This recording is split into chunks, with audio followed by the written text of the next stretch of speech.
explicándole la inflación en español por un venezolano, Ángel García Banch.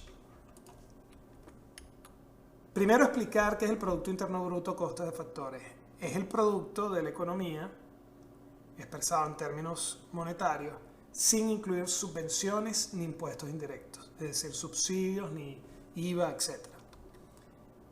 Ese Producto Interno Bruto a costo de factores está dando aproximadamente una relación 55-45 de masa de salarios versus masa de beneficios en estos momentos en España. La masa de salarios es el salario medio multiplicado por el número de ocupados en España, S por N, y la masa de beneficios siempre la vamos a poder expresar como un múltiplo, en este caso menor que 1, de la masa de salarios, es decir, lambda veces, lambda es el múltiplo, lambda veces esa masa de salario, donde lambda es el marcaje sobre costes, es decir, es el marcaje que las empresas colocan sobre sus costes para garantizar su ganancia y es función evidentemente del grado de competencia por rubro, por sector, por industria, a nivel nacional, etcétera. Y esto depende evidentemente de las preferencias, de la capacidad de extracción de renta de las distintas empresas y de la economía en su conjunto. Entonces, el PIB a costa de factores termina siendo la masa de salarios, S por N, más lambda veces la masa de salarios, que es la masa de beneficios. Sacando factor común es 1 más lambda veces la masa de salario. La unidad devuelve la masa de salario y lambda devuelve la masa de beneficios, lambda por S por N. Entonces, ¿cuál es el juego de los políticos? Aumentar el salario por decreto para el salario mínimo, para tratar de impactar el salario medio, con la intención de cambiar la distribución primaria del ingreso entre salarios y beneficios. ¿Qué termina ocurriendo a mediano y largo plazo? Que esa distribución no cambia y lo que cambia es el valor de la torta en términos de unidades monetarias, es decir, el coste de la torta. Es decir, se produce inflación del Producto Interno y la economía española se hace más cara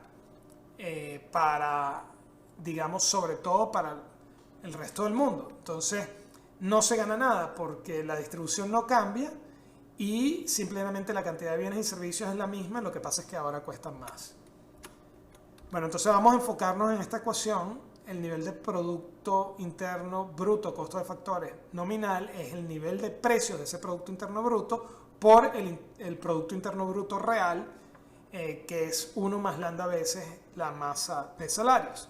Si nosotros despejamos de allí P, terminamos reexpresando al dividir entre Y que el nivel de precios es 1 más lambda veces el ratio salario sobre producto por ocupado, que es lo mismo que decir 1 más lambda veces el ratio salario productividad. ¿Qué significa esto? Que todo aumento de salarios a un ritmo superior al de la productividad, tarde o temprano va a causar inflación, es decir, inflación del Producto Interno. Ahora, el Producto Externo usualmente viene denominado en moneda extranjera y para expresarlo en términos de euros hay que multiplicarlo por el tipo de cambio nominal, aquí cantidad de euros, por ejemplo, por dólares. Entonces, ese mismo tipo de cambio nominal puede ser utilizado para, comparándolo con el nivel de precio interno, ese tipo de cambio nominal multiplicado por el precio del producto externo, al dividirlo entre el precio del producto externo nos da el tipo de cambio real. Es decir, cuánto cuesta una unidad de una misma mercancía fuera y dentro de España. Dentro de España es el denominador, fuera de España es el numerador. Nosotros también podemos despejar de allí una expresión que vamos a necesitar más adelante, que es básicamente el nivel de precios interno multiplicado por el tipo de cambio real es el tipo de cambio nominal multiplicado por el nivel de precios externo. Entonces, el índice de precios del consumidor viene de una canasta que tiene un componente nacional y un componente importado. Por ejemplo, el componente nacional es un 75% y el componente importado es un 25%, alfa y 1 menos alfa respectivamente. Entonces el IPC será alfa veces el precio del Producto Interno más 1 menos alfa veces el precio del Producto Externo, que es el tipo de cambio nominal por los precios externos expresados en moneda extranjera, al multiplicarlos por el tipo de cambio nominales que se expresa en términos de euro. Entonces, nosotros sabíamos de la lámina anterior que mano derecha de la igualdad abajo, el tipo de cambio nominal por el precio externo es igual al precio interno por el tipo de cambio real. Entonces sustituimos en la segunda línea y en la tercera hallamos factor común nivel de precios y nos queda que el IPC o índice de precios al consumidor son una función del nivel de precios interno P, pero también del tipo de cambio real. Y cuando sustituimos el nivel de precios interno nos da 1 más lambda veces el ratio salario-productividad por, bueno, alfa más 1 menos alfa veces el tipo de cambio real. De allí podemos despejar también el salario real.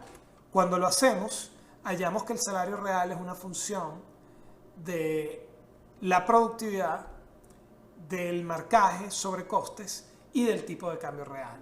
Es decir, el salario real o poder de compra del salario aumenta con la productividad. En la medida en que los ocupados en España producen cada vez más bienes y servicios por cada ocupado, evidentemente el poder de compra de cada uno de ellos va a ser mayor y de la población en su conjunto, evidentemente. Y bueno, en la medida en que el marcaje aumente, es decir, el grado de competencia, mejor dicho, de la economía española, el número de empresas por sector, por industria, a nivel de la economía en su conjunto, disminuya, el salario real también disminuirá, perderá poder de compra el salario.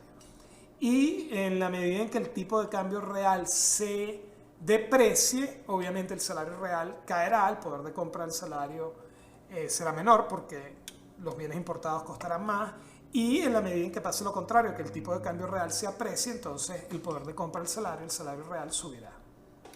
¿A qué juegan los políticos? Los políticos juegan a tratar de cambiar la distribución. Aumentando el salario mínimo, tratan de cambiar el salario medio y por tanto la distribución primaria entre masa de salario y masa de beneficios. Pretenden aumentar la masa de salarios, es decir, que el aumento de salario vaya a costa de los beneficios sin que suban los precios. ¿Y eso qué genera? Bueno, desempleo a corto plazo, como la mayoría de mis colegas en España sostienen. El tema es que luego, ciertamente, las empresas van a buscar restaurar la distribución primaria original y van a subir sus precios, porque sus costos unitarios a final de cuentas han aumentado. Para restaurar su rentabilidad van a subir sus precios y entonces ya el problema no será de desempleo, sino de inflación a mediano plazo. Pero ¿qué es lo que ocurre? Que también es cierto que España forma parte de una eurozona, de una zona monetaria con un tipo de cambio intracomunitario nominal igual a 1. ¿Qué quiere decir esto? Que un euro español equivale a un euro griego, un euro alemán, por lo menos dentro de España o dentro de Alemania o dentro de cualquier país. Puede que un euro compre emitido por Grecia, por España o por Portugal o por Alemania, compre más en España que en otro lugar o menos en España que en otro lugar, pero un euro griego, español, alemán compran en España lo mismo. ¿Okay? Entonces, ¿qué ocurre? Que en un contexto en que se produce inflación del Producto Interno, si P aumenta, el tipo de cambio real se va a apreciar. Si se aprecia el tipo de cambio real, el salario real finalmente va a aumentar. O sea, los políticos van a lograr su objetivo de aumentar el salario real.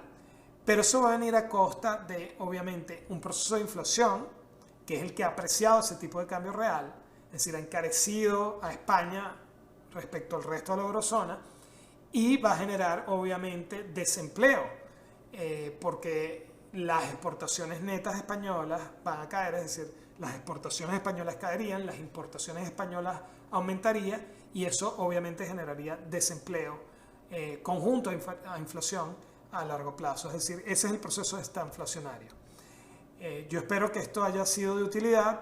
Esta nuevamente es la explicación de la inflación a un español por un venezolano.